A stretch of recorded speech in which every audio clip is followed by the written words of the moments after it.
Olá meninas, boa noite, tudo bem com vocês? Meninas e meninos, eu peço desculpas porque eu não consegui entrar antes. Foram diversos acontecimentos nesse dia, mas pela graça de Deus, no fim sempre dá tudo certo. E estamos aqui para a gente falar um pouquinho desse tema maravilhoso sobre sabedoria.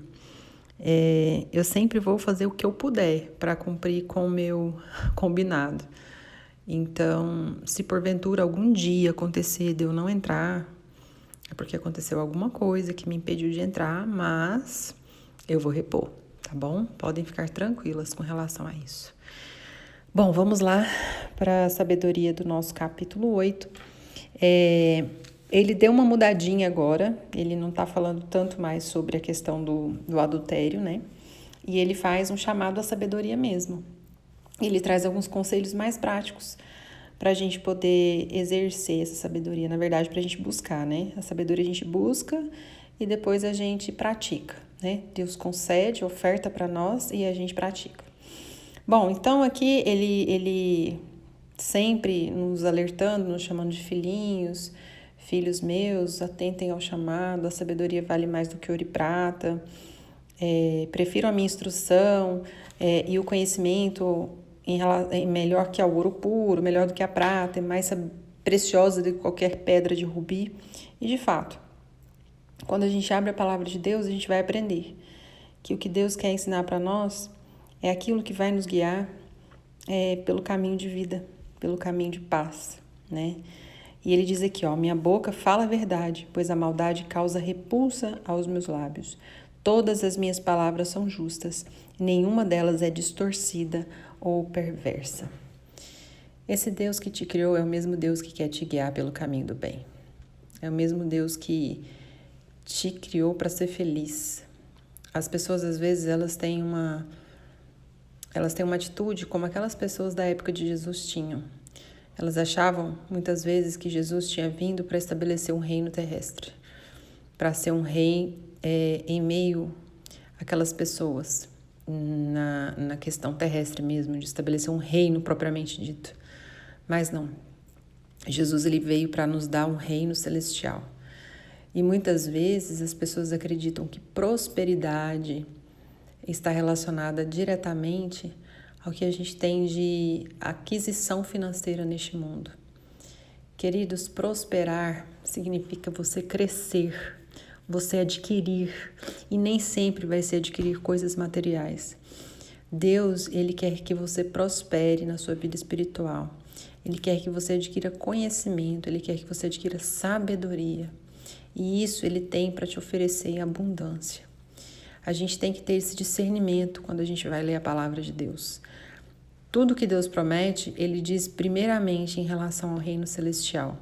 Porque ele diz o seguinte, busca o teu Deus em primeiro lugar, busca o reino de Deus em primeiro lugar, e todas as outras coisas vos serão acrescentadas. Por quê? Significa que, de fato, não importa aquilo que perece nesse mundo, que perece, que passa, vai como vento e não volta. O reino de Deus não, o reino de Deus é eterno. Então a nossa preocupação primeira deve ser com o reino de Deus. E ele convida a gente aqui também, ó, temer o Senhor é odiar o mal. Odeie o orgulho e a arrogância, o mau comportamento e o falar perverso. Ele dá um conselho sensato, ele dá um conselho de formas de você conseguir a felicidade plena, porque a felicidade plena ela vem de Deus. E ele diz assim, ó, amo os que me amam, e quem me procura, me encontra. Quem busca a Deus, encontra. E ele ama, ele se deleita em saber que a gente procura por ele, a gente busca por ele.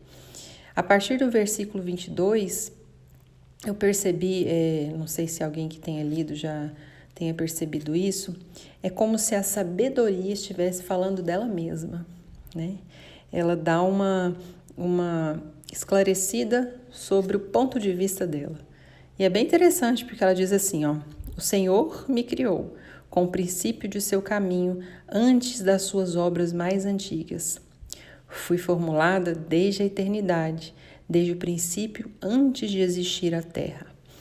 Então a sabedoria, ela veio com Deus, né? E agora a gente não vai discutir aqui de onde Deus veio, enfim, essa não é o nosso objetivo.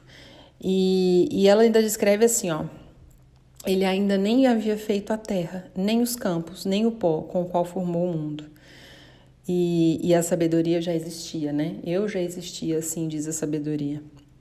No versículo 29, ele diz assim, quando determinou as fronteiras do mar, para que as águas não violassem a sua ordem, quando marcou os limites dos alicerces da terra, eu estava ao lado e era o seu arquiteto. Dia a dia eu era o seu prazer e me alegrava continuamente com a sua presença.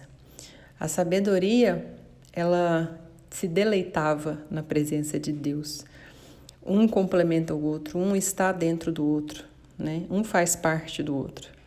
E por fim, ele conclui de uma maneira maravilhosa, que eu acredito que a gente pode guardar no nosso coraçãozinho, né? Como é feliz o homem que me ouve, vigiando diariamente a minha porta, esperando junto às portas da minha casa. A sabedoria está só esperando você bater na portinha dela. Ela está pronta para ser derramada sobre você. Pois todo aquele que me encontra, encontra a vida e recebe o favor do Senhor. Aquele que encontra a sabedoria que vem do céu, recebe o favor do Senhor. E por fim, ele conclui para a gente, mas aquele que de mim se afasta, a si mesmo se agride. Todos os que me odeiam amam a morte. Então, quem odeia a sabedoria, ama a morte, né? É exatamente esse, eu acho que a intenção do livro mesmo é deixar essa discrepância assim, bem grande mesmo, como opostos, para a gente poder entender que o amor à sabedoria evita a morte. E o amor à morte é igual a tolice, falta de sabedoria, né? E hoje eu te convido, aqui alguém comentou que precisa de aprender a ser sábia. Querida, todas nós precisamos, é tão difícil. Mas Deus tem sabedoria em abundância para nos oferecer. A gente tem que clamar para que Ele derrame essa sabedoria e muitas vezes a gente tem que parar para ouvir a voz de Deus. A gente não dá tempo para Deus falar conosco, né? A gente quer tudo rápido para ontem do nosso jeito. Hoje mesmo a gente estava num grupo de oração, numa oficina de intercessão na minha casa. E eu acredito que um dos maiores, assim, os top 10 de pedidos de oração é a sabedoria, né? O derramamento do Espírito Santo é a sabedoria. Porque, de fato, se nós não agirmos com sabedoria, nós vamos traçar caminhos que levam à morte. E nesse caso, em especial, a morte eterna, né? Porque Deus, Ele tem para nos oferecer vida e vida em abundância, que é a vida eterna. Você que ficou comigo até aqui, te convido a fechar os seus olhinhos para a gente orar, falar com o Papai do Céu, tá bom? Querido Senhor Jesus, estamos aqui, ó Deus, na Tua presença, porque precisamos, Pai, da Tua misericórdia. Precisamos, Senhor, da sabedoria que vem do alto, da sabedoria que é concedida, ó Deus, por Ti. Temos errado, temos andado vacilantes muitas vezes, mas estamos aqui porque precisamos, ó Deus, da Tua misericórdia e da Tua sabedoria. Estamos aqui porque queremos nos afastar da morte, queremos afastar na nossa vida de pecado, nós queremos crescer em fé, em graça, porque um dia, Senhor, a Tua misericórdia alcançou e nós conhecemos a Tua palavra.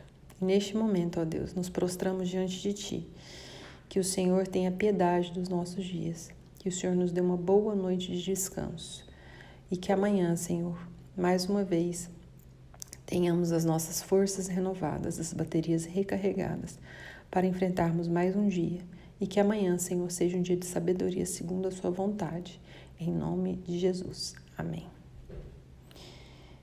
Querida, que o Senhor te abençoe, te guarde, faça resplandecer o seu rosto sobre ti. Um forte abraço e até amanhã.